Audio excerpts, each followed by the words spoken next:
Wyoming has everything from open grasslands to the spectacular scenery of the Yellowstone National Park. But like all states, it also has its share of urban legends.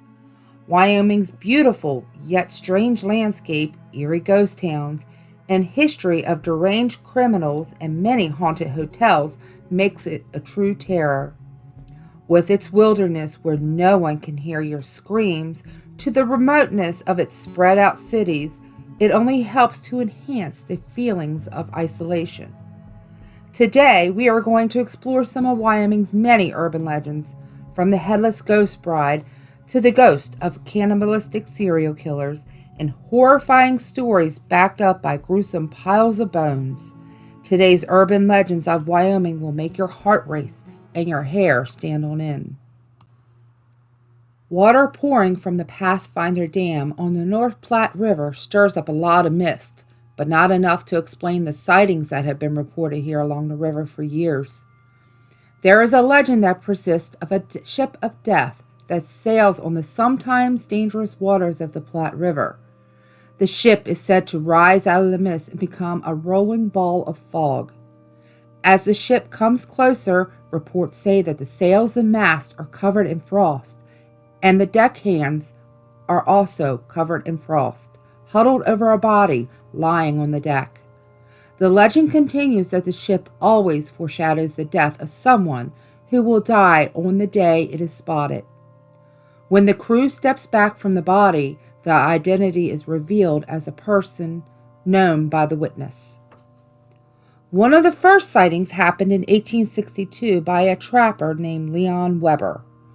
When the crew stepped back from the body, it was revealed that it was Weber's fiancée who later died that same day.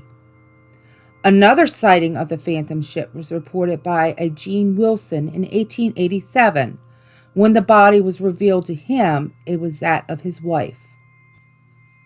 About 1903, another report says a man named Victor was chopping wood on his riverfront property when he saw the ship, and laid out on the deck was the body of his close friend. In every case reported, the person seen on the deck of the phantom ship dies that very same day.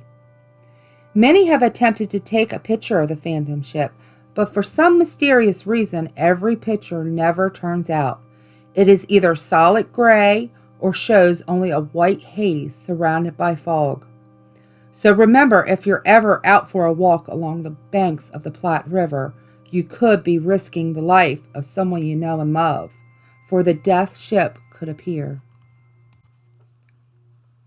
While outlaws roam the windswept high plains, canyons, and mountains of post-Civil War Wyoming, the territorial legislature was planning a state-of-the-art penitentiary in Rawlins in anticipation of statehood. The first state penitentiary is known as Wyoming Frontier Prison, which construction started in 1888, and just the cornerstones were laid. The actual opening wouldn't occur until December of 1901 due to financial issues, along with Wyoming's notorious weather. When finally opened, the prison consisted of 104 cells with no electricity or running water. Over the next 80 years, there were several expansions. Throughout operation, the prison held approximately 13,500 people, including women. The prison had several different means of disciplining inmates through the years, including a dungeon, several variations of solitary confinement, and even a punishment pole, which men were handcuffed and whipped with rubber hoses. The prison also had several different execution methods through the years. The first two executions used the traveling Julian gallows. Then, in 1916, the penitentiary built a death house, which had 6 cells to house inmates on death row, and even had a unique indoor version of the Julian gallows. The building also eventually held a gas chamber starting in 1936. A total of 14 death sentences occurred here, 9 hangings and 5 in the gas chamber. One of the more well-known inmates executed in the gas chamber was Andrew Pixley. Pixley was convicted and sentenced to death for murdering and cannibalizing 2 young girls. He was executed in the gas chamber in 1960 in what was reported to have taken longer than most men to die. Pixley is reported to have been very violent while living and also is reported to be very violent in death as well, and is said to haunt the prison, but he is not the only one. Employees past and present report they have seen many spirits roaming the buildings. Strange sounds and voices have been reported, and even some gruesome, terrifying wails have been heard. Some of the most active locations include the showers, solitary confinement areas, the chapel, various cells, and of course, death row. One of the more popular legends about the frontier prison is that of the Pie Lady. Legends say that a woman from Rawlins took on a motherly-like role at the prison not long after it opened. She would often bake pies for the men and deliver them weekly. When one unknown inmate was released on parole, legends say that he found the Pie Lady, raped, and murdered her, which landed him back in prison. Most of the inmates had grown attached to the Pie Lady and exacted swift justice by hanging the murderer over the second-floor balcony. Legends say that the scene still continues to play in a loop, and you could see the man being punished for his crimes, if you catch it at the right time. Wyoming Frontier Prison is currently a museum and offers tours, and if you dare, the tour will allow you to sit in the gas chamber. Although there are many ghost stories of Yellowstone National Park, the most famous spirit is of the Headless Bride who haunts the Old Faithful Inn. According to legends, sometime around 1915, there was a rebellious teen who refused an arranged marriage her wealthy father had set up. Instead of who her father chose, she insisted on marrying a much older servant. The girl's father tried to convince her that the servant was using her for her money, but we all know how teens can be. She refused to listen to anything her father said. Not being able to convince his willful daughter, the father made a condition of their marriage, saying that if they married, they would receive no other financial help from the family, save for her dowry. The father had hoped the condition would scare off the servant, but it didn't work and the couple were married. While on their honeymoon at the Old Faithful Inn, the bride started to see the true side of her new husband. He had gambled and drank away all their money and would argue with her every night, with their arguments getting more and more violent each time. One night, their argument was louder and more violent than usual. The husband stormed out of the hotel, never to be seen again. After a couple days of giving the bride her space, the staff grew concerned and went to take a peek in her room. What they saw looked like a hurricane had come through the room with all the clothes and bedclothes thrown everywhere. At first, the staff did not see the bride. Then one maid went into the bathroom where she found the body of the bride in the bathtub, decapitated, but the head was nowhere in sight. A few days later, a foul smell started wafting out of the crow's nest down into the hotel lobby. Yes, you guessed it. There in the crow's nest was the bride's missing head. To this day, there are reports of the ghost bride dressed in white coming down from the crow's nest with her head under her arm. There are abandoned towns that are fun to explore, and then there are abandoned towns that leave you feeling uneasy. Gabo is one of those ghost towns. Located in the north-central part of the state, Gabo was established as a coal town in 1907 and was an active mining town until 1938, with over 20,000 people living and working there. Today, only a few remnants of buildings remain. There is also a cemetery full of children and infants, which today is still a mystery as to why it is full of so many infants and children. In the cemetery, there have been reports of babies and children heard crying, and even ghostly figures of those children have been seen roaming the cemetery, playing peekaboo around the tombstones. People have also reported they have felt the presence of someone following them as they walk down the abandoned streets. Fort Laramie is an old post that dates back to 1834. Then it was called Fort William. In 1841, Fort John was constructed, replacing the old wooden stockade of Fort William. As more and more immigrants pushed west, the need for military posts grew, and in 1849, Fort Laramie was established to help protect westbound travelers. Ever since it was established, legends say that Fort Laramie is home to not only soldiers, but visited by many ghosts. The most well-known spirit in the vicinity is the Lady in Green. Legends say that when the site was still known as Fort John, a trading post of the American Fur Company, the agent who was in charge at the time brought his well-educated, strong-willed daughter to visit.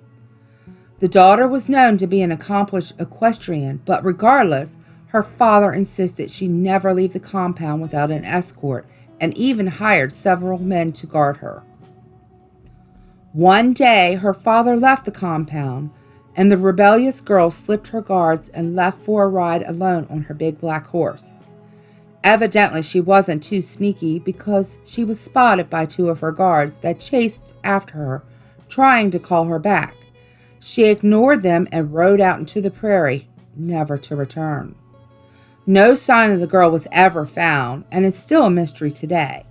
Since then, the girl's ghost is said to appear to the east of Fort Laramie every 7 years, dressed in a long green riding dress with a veiled hat, riding her big black horse holding her jeweled riding whip.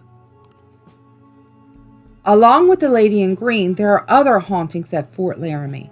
The old captain's quarters, built in 1870, is said to be haunted by a man they have nicknamed George.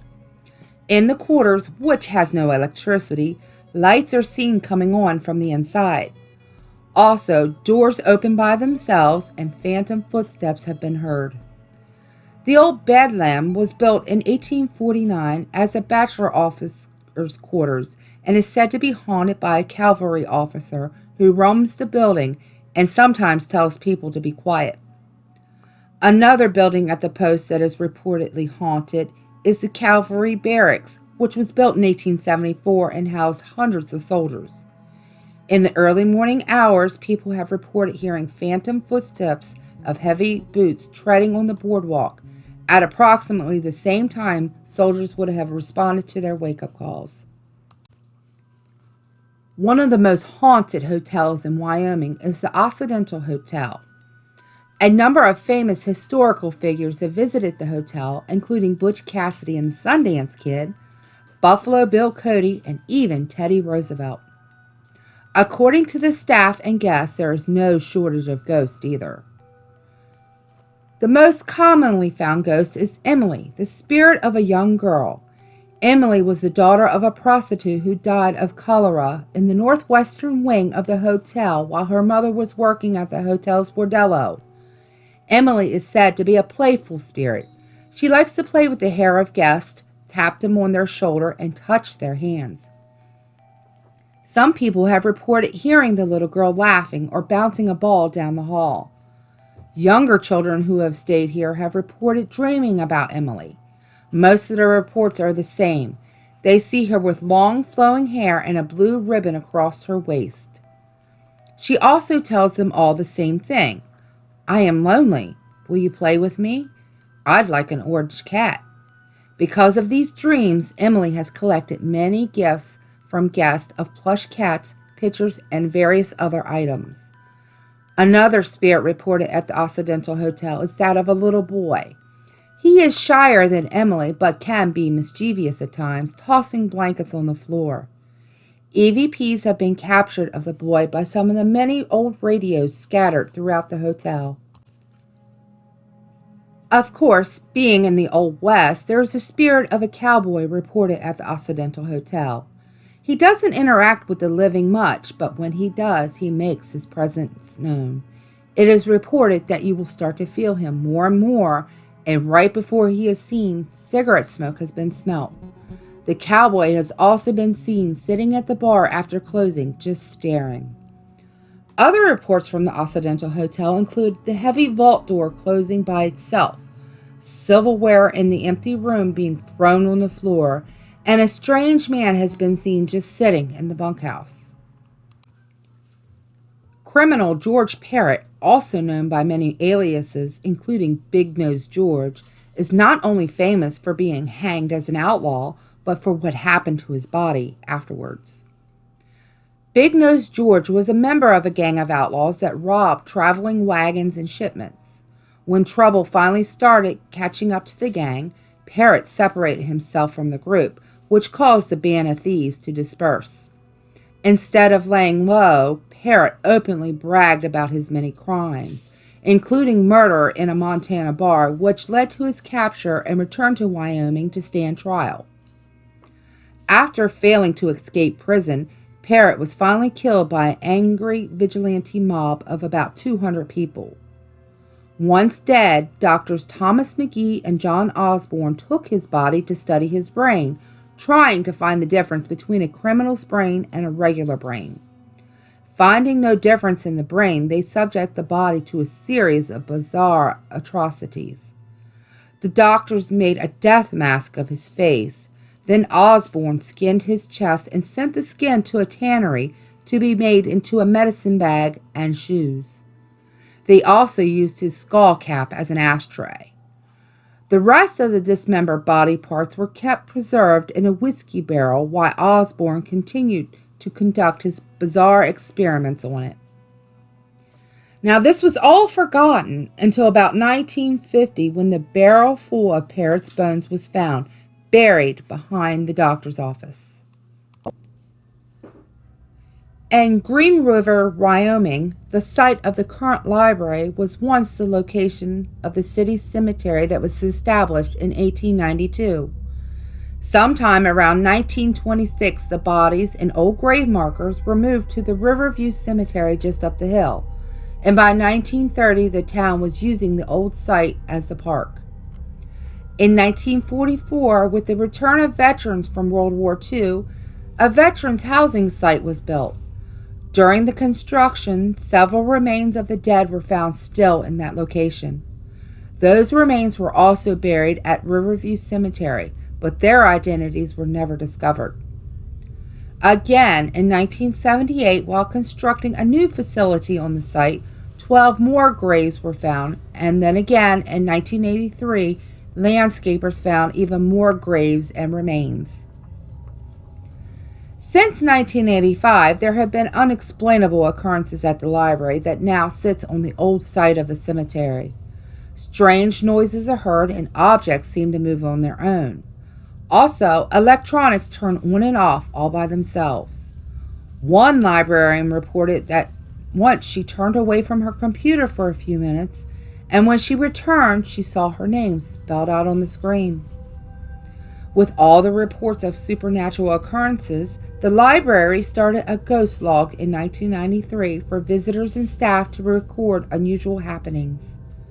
In 2006, the library was included on the Ghost Walk tours. The Plains Hotel in Cheyenne holds a dark secret. Built in 1911, it was the premier hotel of the area at the time. Although it is and was a beautiful vacation spot, the hotel holds a tragic story.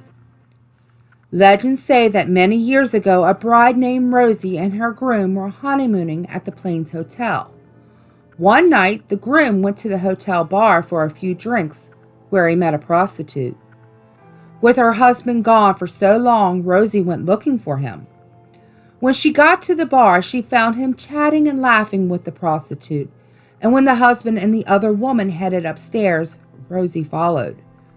The couple went to the other woman's room on the 4th floor, and in a jealous rage, Rosie took her husband's gun and shot them both.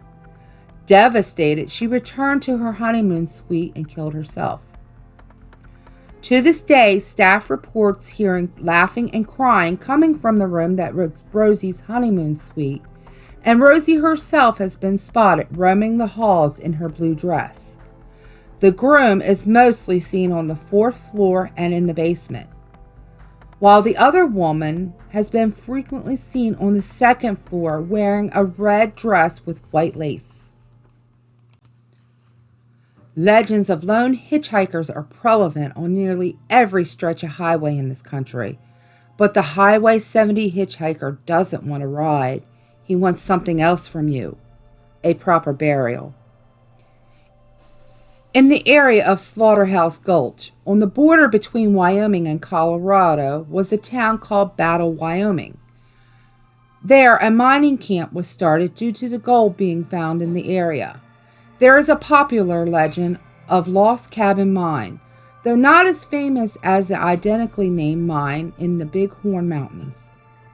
Lost Cabin Mine was part of the Grand Encampment Mining District, but was lost when 3 miners guarded the location of the mine with their lives.